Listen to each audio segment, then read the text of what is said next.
Bos, tahu nggak? Sehelai daun dan batang tanaman ini bisa disulap jadi produk estetik yang ngisi villa mewah sampai rumah orang Eropa loh.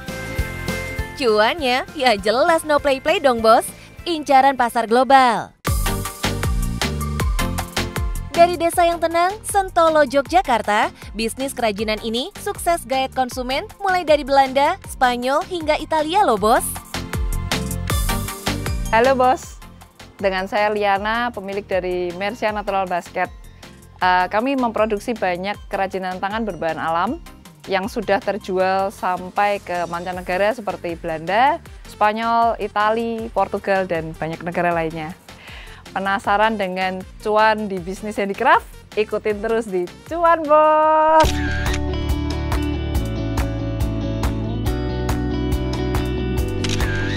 Bos, setiap pelaku usaha harus jeli melihat peluang.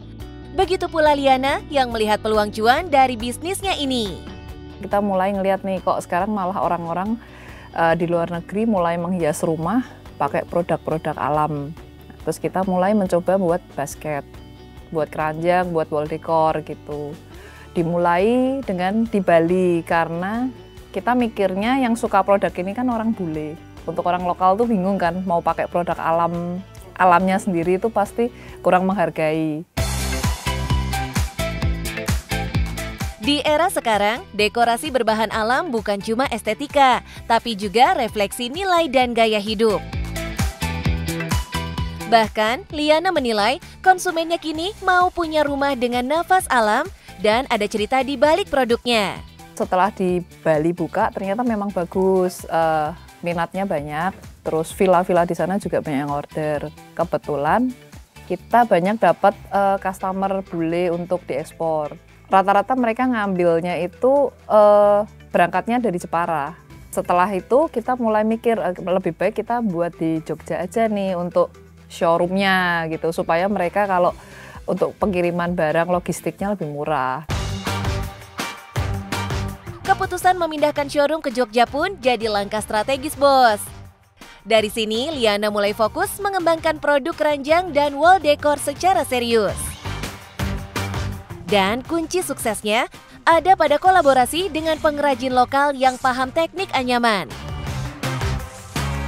Lokasi tokonya kita ada di Kasongan, karena Kasongan itu sebelumnya memang banyak bule datang ke sana.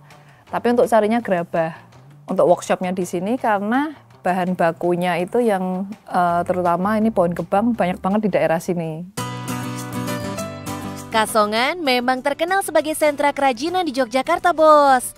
Persaingan jadi semakin ketat, tapi keunikan bahan alam dari produknya jelas jadi daya tarik tersendiri. Kalau di Mercia sendiri kita lebih fokusnya sebenarnya pertama kali dari bahan ini, pohon gebang. Pohon gebang ini semacam pohon palem yang tumbuhnya di dataran rendah. Kan di sini di daerah dekat pantai, jadi panas. Terus tumbuh sendiri dan gampang banget. Habis kita petik pun nanti 1 bulan juga udah keluar lagi gitu. Pohon gebang ini jadi bahan unggulan yang dipakai. Daun palem yang tumbuh subur di pantai selatan Jawa ini mudah dipanen dan ramah lingkungan karena cepat tumbuh kembali bos. Setelah berjalannya waktu banyak permintaan dari enceng gondok. Kalau itu bahannya kita beli udah mateng, itu udah jadi tinggal dianyam. Itu dari Ambarawa. Terus ada juga pandan laut. Itu dari daerah Tasik kita belinya bahan bakunya. Udah siap dibuat, udah kering. Khusus gebang, daunnya dipilih yang tua tapi masih lentur, supaya seratnya kuat dan mudah dianyam. Setelah itu daun direbus, dijemur, lalu dipilah lagi jadi serat kasar dan halus sebelum akhirnya siap dianyam jadi produk. Halo bos, ini kita mulai jemur-jemur hasil dari agel yang kita rebus tadi. Sekali penjemuran sampai kering sekitar 3 jam kalau panasnya kayak gini nih. Bos, di pasar global produk kerajinan alam Indonesia lagi naik daun loh. nilainya udah tembus lebih dari 200 juta dolar di paruh pertama 2025, naik 7% dibanding tahun lalu. Tren ini dipicu oleh gaya hidup green living dan minat dekorasi natural yang lagi digandrungi di Eropa dan Amerika. 7 tahun, 8 tahun sama yang customer yang dari Belanda itu.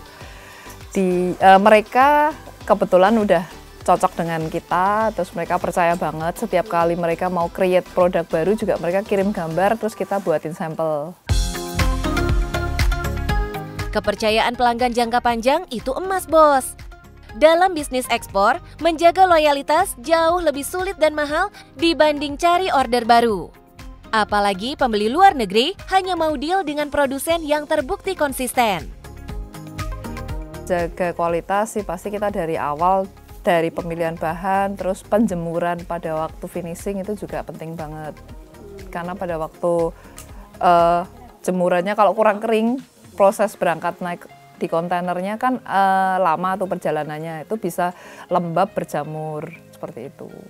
Terus untuk produksinya, pada waktu produksi juga quality controlnya ada 2 kali. Jadi pada waktu produksi, pada waktu repackingnya juga kita cek lagi ulang.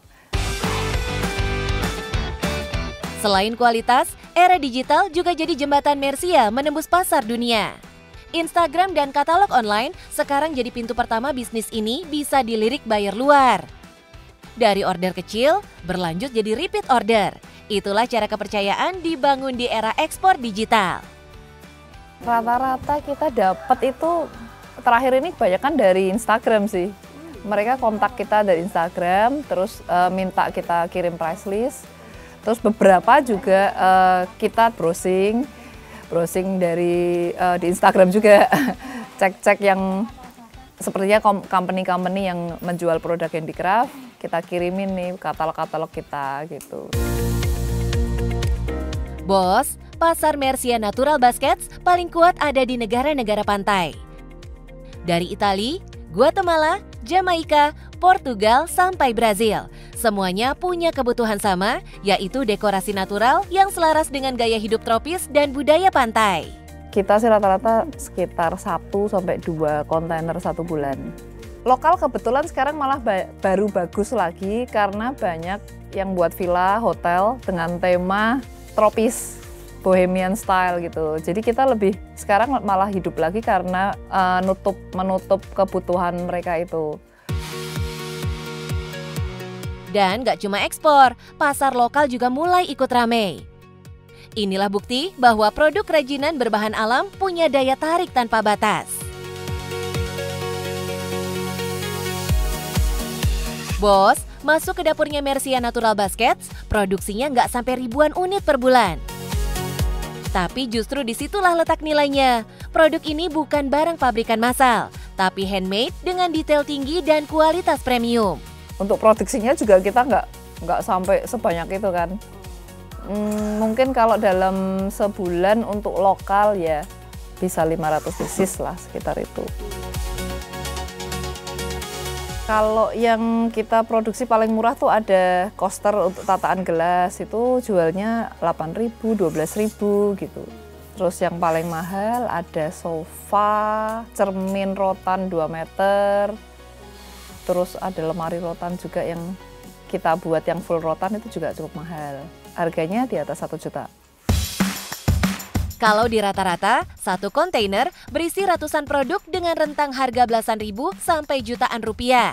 Potensi omsetnya bisa menembus ratusan juta per bulan, bos. Inilah bukti kalau kerajinan alam bukan sekedar seni, tapi juga bisnis global bernilai besar. Oke bos, gimana bisnis kerajinan menurut kalian? Seru nggak? Nah, untuk kalian yang mau mulai usaha di bidang kerajinan, tips dari saya yang penting tekun, inovatif, tahu pasar yang akan kalian tuju, dan yang penting cuan bos!